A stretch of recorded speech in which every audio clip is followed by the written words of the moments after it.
नमस्कार, मैं पीयूष थाड़ा। ANN news special bulletin में आप सभी का स्वागत है। इस बुलेटिन में देश, राज्य और जिले में घटी कुछ अहम खबरों के बारे में हम सविस्तर और सुपरफास्ट तरीके से जानेंगे। आज देश की संसद में हमारी वित्त मंत्री निर्मला सीतारमण ने हमारा बजट पेश किया। आइए कुछ जानते हैं बजट के बारे में। बड़ी बात यह है कि बजट में आम जनता को टैक्स से कोई राहत नहीं दी गई है। बजट में मौजूदा टैक्स स्लैब में कोई बदलाव नहीं किया गया है। निर्मला सीतारमण ने कहा है कि वरिष्ठ नागरिकों को टैक्स में राहत दी जाएगी। 75 की उम्र पार हो चुके वरिष्ठ नागरिकों को अब ITR भरने की जरूरत नहीं है।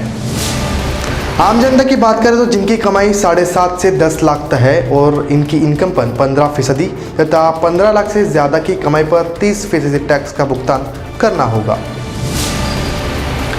वित्त मंत्री निर्मला सीतारमण ने पेट्रोल पर 2.5 रुपये प्रति लीटर और डीजल पर 4 रुपये प्रति लीटर के हिसाब से सेस लगाने का ऐलान किया है। हालांकि कृषि सेस का भार आम आदमी पर नहीं डाला जाएगा। वित्त मंत्री निर्मला सीतारमण ने सोमवार को बजट पेश करते हुए सोने और चांदी पर सीमा शुल्क में बड़ी कमी का ऐलान किया है। वित्त मंत्री निर्मला सीतारमण ने बजट 2021 में भारतीय रेल और देश भर में मेट्रो रेल नेटवर्क के विस्तार के लिए बड़ी घोषणाएं की है। इस बजट में रेलवे के लिए 1,10,55,00,000 रुपए की एक रिकॉर्ड अमाउंट दी गई है, जिसमें 1,07,100 रुपये पंजीकृत व्यय के लिए है। सरकार ने लक्ष्य रखा है कि ब्रॉडगेज रूटों का 100 विद्युतीकरण दिसंबर 2023 तक पूरा कर दिया जाएगा। बजट में किसानों की आय को दोगुना करने को लेकर वित्त मंत्री निर्मला सीतारमण ने अपने बजट भाषण में बड़ा ऐलान किया है। वित्त वर्ष 2021-22 का बजट पेश करते वित्त मंत्री ने कहा कि उनकी सरकार 2022 तक किसानों की आय दोगुनी करने पर कायम है। वित्त मंत्री ने कई बड़े ऐलान किए, लेकिन सभी की निगाहें चुनावी राज्यों को लेकर होने वाले ऐलान की ओर लगी थी। वित्त मंत्री निर्मला सीतारमण ने चुनावी राज्यों का निर्वाचन नहीं किया है और कई बड़े ऐलान किए। पश्चिम बंगाल, तमिलनाडु, केरल और असम के लिए वित्त मंत्री ने जमकर पैसा दिया।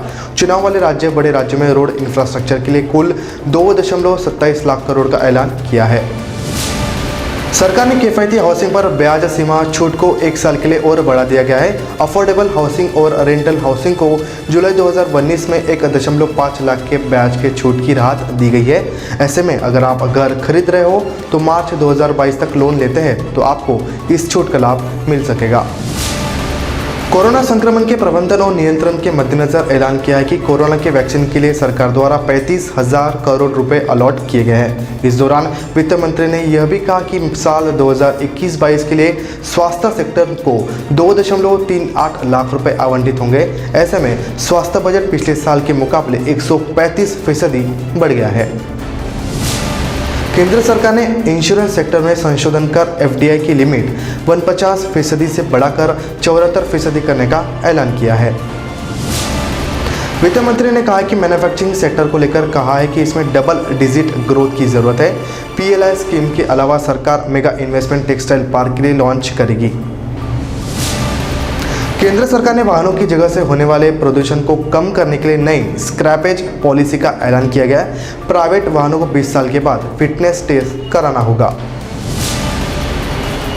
केंद्र सरकार ने मोबाइल उपकरण पर कस्टम ड्यूटी बढ़ाकर 2.5% कर दिया है। इसके बाद अब उन कंपनियों के मोबाइल फोन्स महंगे हो जाएंगे जो विदेशी से अपने पार्ट्स आयात कर भारत में असेंबल करते हैं। वित्त मंत्री निर्मला सीतारमण के लोकसभा में 2021-22 का बजट पेश करने के बाद शेयर बाजार में जबरदस्त उछाल देखा गया। BSE सेंसेक्स 1650 अंक से अधिक के लिए बढ़कर लगभग 48,000 अंक पर कारोबार कर रहा है। वहीं नेशनल स्टॉक एक्सचेंज का निफ्टी भी 14,000 अंक के पार पहुंच गया है। कृषि कानून के खिलाफ चल रहे प्रदर्शन के बीच प्रधानमंत्री नरेंद्र मोदी के खिलाफ विवादित ट्वीट करने वालों पर केंद्र सरकार ने एक्शन लिया है। IT मंत्रालय ने ट्विटर को 250 ट्विटर अकाउंट सस्पेंड करने का निर्देश दिया है। उसके बाद इन सभी अकाउंट को तुरंत प्रभाव से सस्पेंड कर दिया गया। यवतमाल के घाटंजी में पोलियो लसीकरण अभियान के तहत 31 जनवरी को 12 छोटे बच्चों को पोलियो डोज के बजाय सैनिटाइजर पिलाने की घटना सामने आई है। बच्चों की प्रकृति स्थिर है। जिले के जिलाधिकारी ने मामले में जांच के आदेश दे दिए हैं।